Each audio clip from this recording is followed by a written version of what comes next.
दिल्ली के दाऊद के नाम से मशहूर गैंगस्टर नीरज भवाना के नाम पर एक व्यापारी से 1 करोड़ का फिरौती मांगा गया था। उस व्यापारी को यह भी कहा था कि अगर तुमने 1 करोड़ रुपये नहीं दिए तो तुम्हें और तुम्हारे पूरे परिवार को समाप्त कर दिया जाएगा। दोस्तों, उसके बाद वो व्यापारी पूरी तरह से डर गया था, लेकिन हरियाणा पुलिस ने उस आरोपी को गिरफ्तार कर ही लिया है। तो आज के इस वीडियो में आपको हम बताएंगे आखिरकार वो कौन शख्स था जिसने नीरज भवाना गैंग के नाम पर इतना बड़ा गेम खेला, हरियाणा पुलिस और दिल्ली पुलिस को भी संकट में डाल दिया था। तो आज के इस वीडियो में दोस्तों आपको हम पूरा का पूरा मामला समझाएंगे, वीडियो को पूरा देखना। नमस्कार, प्रणाम, आदाब, सत श्री अकाल, जय श्री महाकाल। दोस्तों, वैसे अगर कहा जाए तो आज के समय में दिल्ली के अंदर नीरज भवाना का नाम जो कि कम नहीं हुआ है। अभी भी नीरज भवाना का खौफ दिल्ली और हरियाणा के अंदर दिखता ही है।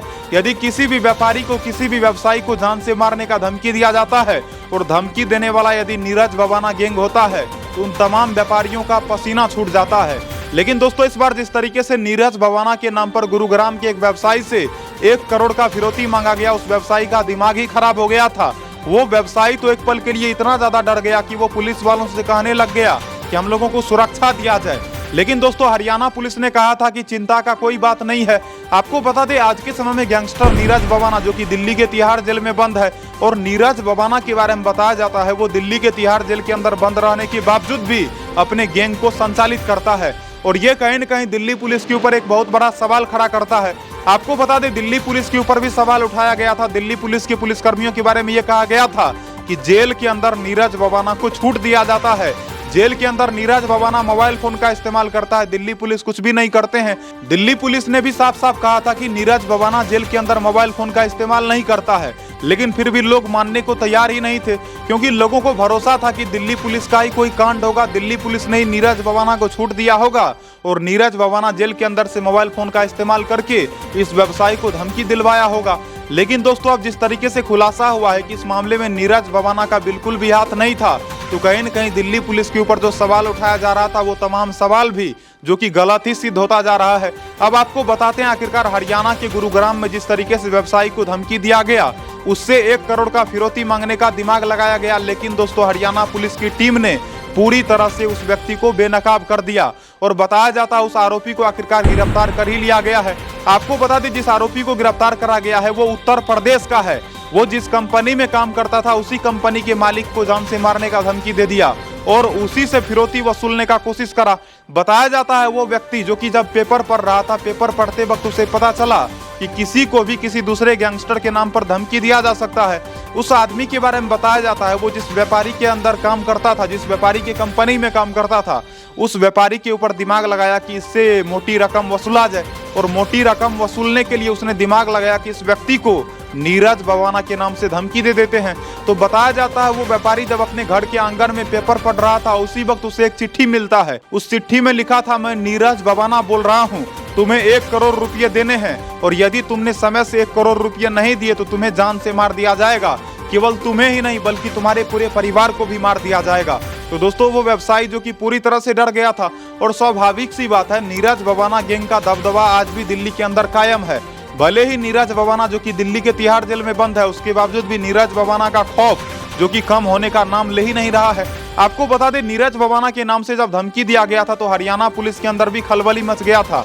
हरियाणा पुलिस को भी ये लगा कि हो सकता है कि दिल्ली पुलिस की गलती की वजह से हरियाणा के अंदर इस तरह का कांड होता दिख रहा हो। लेकिन आपको बता दें, हरियाणा पुलिस के साइबर सेल डिपार्टमेंट ने गैंगस्टर नीरज भवाना के नाम पर फिरौती मांगने वाले उस शख्स को गिरफ्तार कर ही लिया है। बताया जाता है उस शख्स का नाम है संदीप त्यागी उर्फ जितेंद्र, और बताया जाता है ये व्यक्ति जो कि पिछले साल ही नौकरी छोड़ दिया था और नौकरी छोड़ने के बाद ये पूरी तरह से टेंशन में आ चुका था। क्योंकि दोस्तों, बताया जाता है संदीप त्यागी जो कि एक साधारण सा आदमी है, जो कि एक कंपनी में काम करता था। मई 2022 में वो कंपनी छोड़ करके अपने गाँव चला गया और गाँव जाने के बाद वो पूरी तरह से फ्रस्ट्रेट हो गया था। उसको दिमाग ही नहीं काम कर रहा था उसका कि हम करें क्या। और बताया जाता है वो व्यक्ति संदीप त्यागी जो कि ये दिमाग लगाया कि अब आपराधिक काम करके ही रुपया कमाया जा सकता है। क्योंकि दोस्तों, वो व्यक्ति जो कि मेहनत नहीं करना चाहता था, वो चाहता था कि आसानी से रुपया मिल जाए और 1 करोड़ का रकम वो वसूलना चाहता था। आप सोच सकते हो। तो संदीप त्यागी के बारे में बताया जाता है वो जिस व्यक्ति के कंपनी में काम करता था उस व्यक्ति को टारगेट पर लेता है और टारगेट पर लेने के बाद उसके घर में चिट्ठी फेंकता है। चिट्ठी फेंकने के बाद जब वो व्यापारी उस चिट्ठी को पढ़ता है तो चिट्ठी में धमकी भरा बात लिखा रहता है। अब वो व्यापारी भी डर जाता है। तो कहा जा सकता है कि हरियाणा पुलिस की साइबर सेल डिपार्टमेंट की टीम ने जिस तरीके से नीरज बबाना के नाम पर फिरौती मांगने वाले संदीप त्यागी उर्फ जितेंद्र को गिरफ्तार करा है, ये काबिले तारीफ काम है। और पहले भी दिल्ली पुलिस और हरियाणा पुलिस ने कहा था कि इस मामले में नीरज बबाना का नाम लेना बिल्कुल गलत है। हो सकता है कि नीरज बबाना के नाम पर कोई व्यक्ति जो कि फिरौती मांग रहा हो। तो दिल्ली पुलिस और हरियाणा पुलिस ने जो अंदेशा जताया था वो बात बिल्कुल सच निकला और सचमुच वो नीरज बबाना या फिर नीरज बबाना गैंग का कोई व्यक्ति नहीं था, बल्कि एक आम आदमी था जो कि नीरज बबाना के नाम पर फिरौती वसूलने का साजिश रच रहा था। तो फिलहाल दोस्तों हरियाणा पुलिस ने उस व्यक्ति को गिरफ्तार कर लिया है। बताया जाता है उस व्यक्ति को कोर्ट में पेश करा गया और उसके बाद उस व्यक्ति को रिमांड पर लिया गया है और अब उससे पूछताछ करके अगली कार्रवाई करी जाएगी। तो फिलहाल दोस्तों इस वीडियो में इतना ही। वीडियो को लाइक करना, चैनल को सब्सक्राइब करना और दोस्तों यदि आपको कुछ भी कहना हो तो कमेंट सेक्शन में लिख के बताना। और मेरे दोस्त कभी भी आपराधिक काम नहीं करना। लोगों को ऐसा लगता है कि अपराध करेंगे तो पकड़ाएंगे नहीं। इस संदीप त्यागी को भी ऐसा ही लग रहा था कि आपराधिक काम करेंगे और हम नहीं पकड़ाएंगे, हम बच जाएंगे और हम 1 करोड़ रुपया भी कमा लेंगे। लेकिन दोस्तों ये जिस तरह का सपना देखा था, इसका सारा का सारा सपना जो कि चकनाचूर हो गया। तो इसी तरह से यदि कोई भी आपराधिक काम करने के बारे में सोचेगा तो एक ना एक दिन उसका खुलासा होगा, वो पकड़ा जाएगा और जाके जेल में सजा काटेगा। तो आशा करता हूं कि इस वीडियो के माध्यम से आपको एक नई जानकारी भी मिली और आपको एक सबक भी मिला होगा। तो वीडियो को लाइक करना, चैनल को सब्सक्राइब करना। यदि आप ये वीडियो फेसबुक पेज पर देख रहे हो तो सरकार मोटिवेशन फेसबुक पेज को फॉलो करना, या फिर यदि आप ये वीडियो यूट्यूब चैनल पर देख रहे हो तो सरकार मोटिवेशन यूट्यूब चैनल को सब्सक्राइब करना। मस्त रहना, स्वस्थ रहना, अपना ध्यान रखना और दोस्तों कभी भी आपराधिक काम बिल्कुल भी मत करना। जय हिंद दोस्तों, मिलता हूं अगले नए वीडियो में।